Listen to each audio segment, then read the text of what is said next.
Masallıda ölümlə nəticələnən dəhşətli yanğın hadisəsi baş verib. Doğru xəbər Azərbaycan Unikala istinadən bildirir ki, hadisə rayonun Qızılağac kəndində qeydə alınıb. Belə ki, 200 kvadrat metrlik evdə qəfil yanğın başlayıb. Hadisə yerinə Fövqəladə Hallar Nazirliyinin qüvvələri cəlb olunub. Yanğın yerinin kəşfiyyatı zamanı 1967-ci il təvəllüdlü Abdullayev Cəmaləddin Həsənağa oğlu və onun 2 yaşlı nəvəsi Məmmədzadə Məhərrəm Mehman oğlunun yanmış meyitləri aşkar edilərək aidiyyatı üzrə təhvil verilib.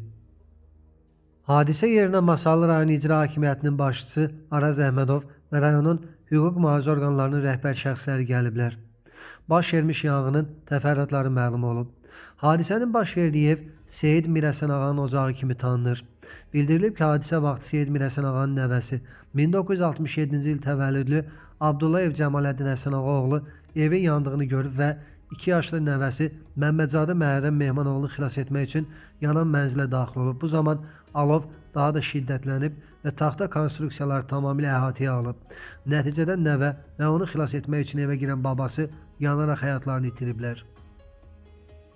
Şəmkirdə də faciəvi hadisə baş verib. Belə ki, ana və oğlu yaşadıkları evdə termiki yanıq xəsarətləri alıblar. Hadisə rayonun Morul kəndində qeydə alınıb. 1995-ci il təvəllüdlü Anar Mahiroğlu Budaqov və 1976-cı il təvəllüdlü anası Sevda Eyüb qızı Budaqova termiki yanıq xəsarətləri ilə xəstəxanaya çatdırılıb.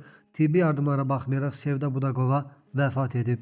Faktla bağlı araşdırma aparılır.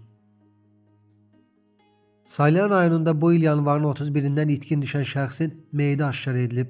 Məlumata görə meyit Salyan Neftçala yolu yaxınlığında rayonun Kür-Qaraqaşlı kənd ərazisində yerləşən kollektordan tapılıb. İlkin araşdırma nəticəsində meyidin Salyan şəhər sakini 85 yaşlı Rafael Nəsrova məxsus olduğu müəyyən edilib, onun kollektora düşərək boğulduğu ehtimal olunur.